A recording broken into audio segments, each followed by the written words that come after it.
साथियों, अमेरिका के हाल के दिनों को रुख को देख करके यह साफ संकेत मिल रहा है कि डोनाल्ड ट्रंप का प्रशासन अपनी अमेरिका फर्स्ट नीति को लागू करने के लिए किसी भी स्तर तक जाने को तैयार है।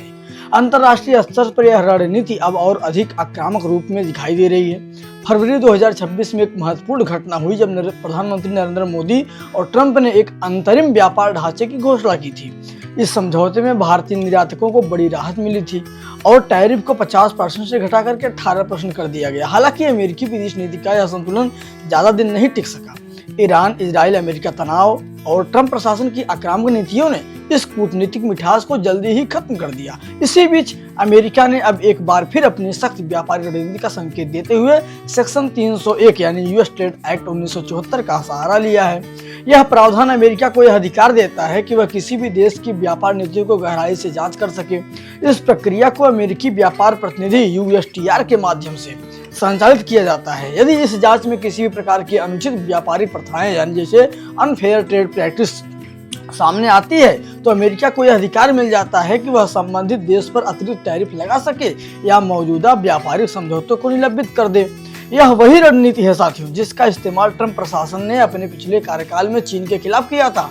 तो ट्रंप की मजबूरी या सोची समझी चाल थी ये सब। अमेरिका की नीति में अचानक आए इस बदलाव के पीछे एक अहम वजह बताई जाती है। अमेरिकी सुप्रीम कोर्ट का हालिया फैसला माना जा रहा है कि दरअसल सुप्रीम कोर्ट ने ट्रंप प्रशासन के कुछ ग्लोबल टैरिफ टूल्स को स्ट्राइक डाउन यानी रद्द कर दिया था। इसके बाद से ही प्रशासन पर यह दबाव बढ़ गया कि वह अपने आर्थिक हितों की रक्षा के लिए नए रास्ते तलाशे।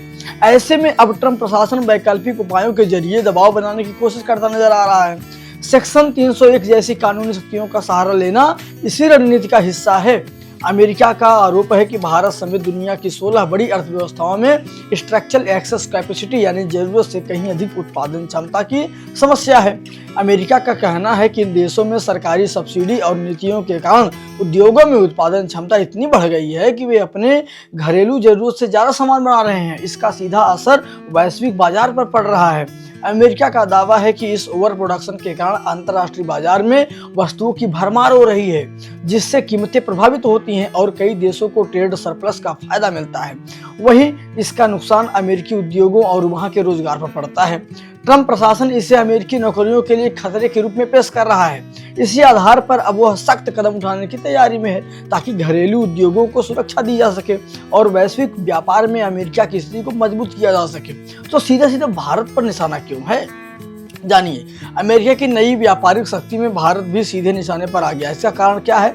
इसके पीछे सबसे बड़ी वजह है ट्रेड सरप्लस है, यानी भारत अमेरिका को उसकी खरीद से करीब $58 बिलियन अधिक का निर्यात करता है। इसके अलावा एक्सेस कैपेसिटी है, अधिक क्षमता भी है। ये कारण इसका रहा है। सोलर मॉड्यूल्स के मामले में भारत की उत्पादन क्षमता अपनी घरेलू मांग से लगभग 3 गुना अधिक है। यही स्थिति स्टील, टेक्सटाइल, पेट्रोकेमिकल्स और ऑटोमोटिव सेक्टर्स में भी है जिससे अमेरिका को ग्लोबल मार्केट में असंतुलन का खतरा नजर आता है।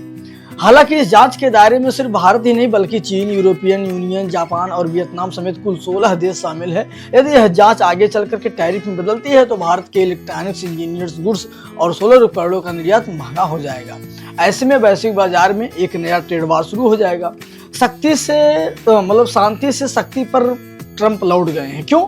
जनवरी 2025 में ट्रंप ने खुद को शांति स्थापित करने वाले नेता के रूप में पेश करते हुए सत्ता संभाली थी, लेकिन सिर्फ 1 साल के भीतर ही अमेरिका का रुख पूरी तरह बदलता नजर आया साथियों, और उसने 7 देशों पर सीधे सैन्य हमले कर दिए। हालात इतने गंभीर हो गए कि वेनेजुएला के राष्ट्रपति के अपहरण और ईरान के सुप्रीम लीडर की हत्या जैसी घटनाओं की चर्चा होने लगी। इस घटनाओं ने अंतर्राष्ट्रीय राजनीति में कई बड़े सवाल खड़े कर दिए हैं। अब अमेरिका की नजर ग्रीनलैंड पर भी है। ऐसे में सवाल उठता है कि क्या यह सब केवल तेल और संसाधनों के लिए हो रहा है या इसके पीछे डॉलर के उस वैश्विक दबदबे को बचाने की कोशिश है जिसे कुछ लोग कमजोर होता हुआ मान रहे हैं। तो अमेरिका की बौखलाहट के पीछे क्या वजह है?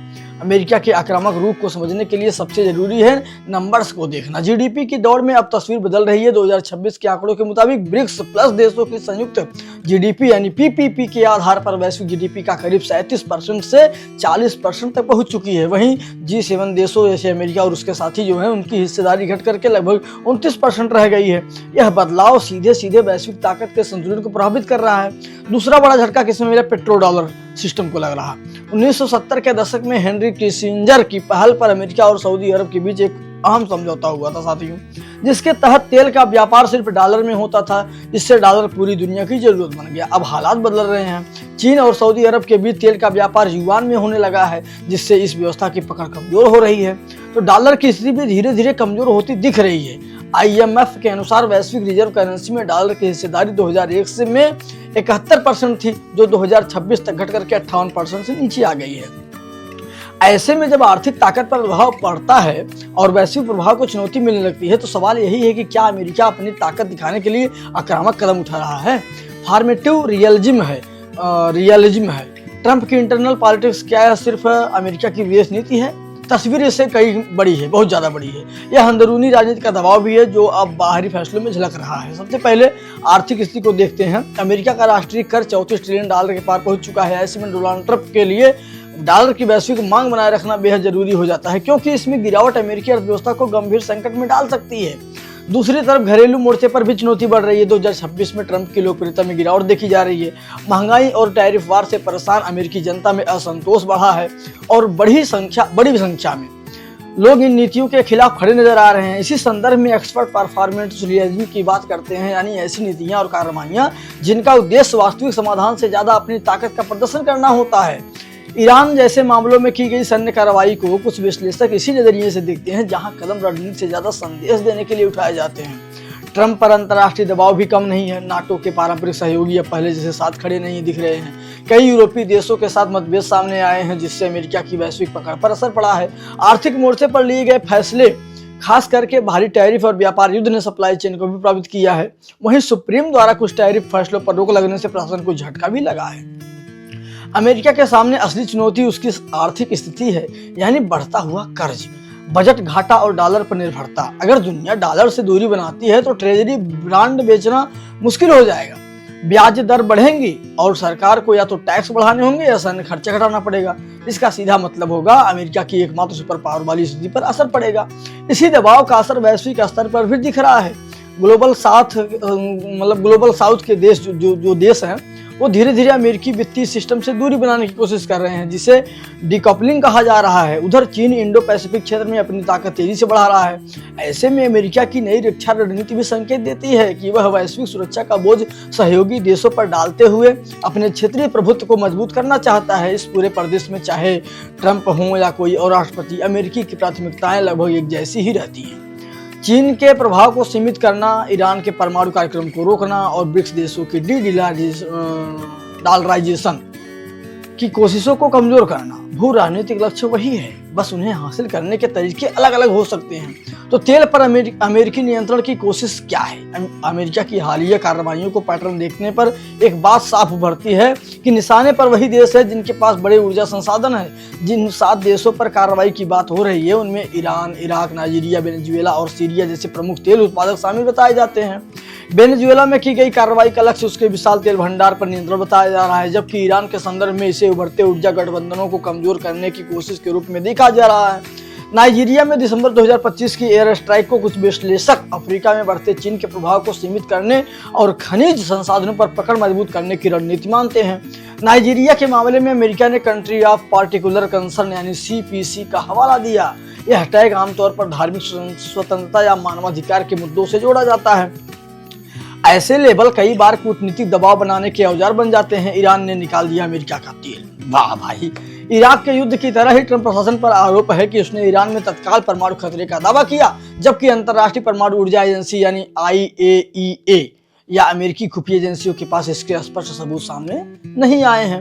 यह संदेश सिर्फ ईरान के लिए नहीं बल्कि भारत और चीन जैसे देशों के लिए भी माना जा रहा है कि डॉलर से दूरी की कीमत भारी हो सकती है। लेकिन इसी रणनीति में एक बड़ी चुनौती भी छिपी हुई है। ईरान जैसे देश पर हमला वैश्विक ऊर्जा आपूर्ति को सीधे प्रभावित करता है, क्योंकि दुनिया की बड़ी तेल सप्लाई इस क्षेत्र से गुजरती है। ऐसे में तेल की कीमतें $150 तक पहुंचने का जोखिम बढ़ सकता है साथियों, जिसका असर पूरी वैश्विक अर्थव्यवस्था पर पड़ेगा। किसी देश में घुस करके वहां के राष्ट्रपति को पकड़ लाना आसान है, लेकिन युद्ध के बीच दुनिया की 20% तेल सप्लाई को बचाए रखना नामुमकिन है।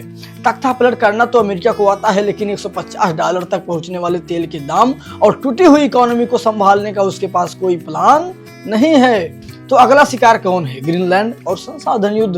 अब नजर ग्रीनलैंड पर अमेरिका की, जो डेनमार्क का स्वायत्त क्षेत्र है जहां सिर्फ 56,000 लोग रहते हैं। ट्रंप ने तो यहां तक कह दिया है कि या तो ग्रीनलैंड हमें दे दो वरना हम छीन लेंगे। कम आबादी वाला यह इलाका रणनीतिक और आर्थिक दोनों दृष्टि से बेहद महत्वपूर्ण है। पहला कारण इसकी लोकेशन है। यह ऐसा स्थान है जहां से अमेरिका, रूस और चीन की सैन्य गतिविधियों पर नजर रख सकता है। दूसरा कारण इसका क्या है कि यहाँ मौजूदा रेयर अर्थ मिनरल्स हैं जो आधुनिक टेक्नोलॉजी, स्मार्टफोन, इलेक्ट्रिक वाहन और एआई के लिए बहुत जरूरी हैं। तो तीसरा कारण इसका क्या है? वैश्विक दबदबा है। अमेरिका नहीं चाहता कि उसके प्रतिद्वंदी यहाँ पर पैर जमाएं। अस्त होता है अमेरिकी साम्राज्य का सूर्य। साथियों, अमेरिका आज पहले जैसा संतुलित वैश्विक नेता नहीं रह गया है, बल्कि एक ऐसे दौर से गुजर रहा है जहां उसकी साख और प्रभाव दोनों चुनौती के घेरे में है। इराक में बोले गए झूठ और अफगानिस्तान में मिली हार ने उसकी अजय होने की छवि को खत्म कर दिया है। इसलिए वह अपनी गिरती हुई सॉफ्ट पावर को सैन्य ताकत के जोर पर छिपाने की कोशिश कर रहा है।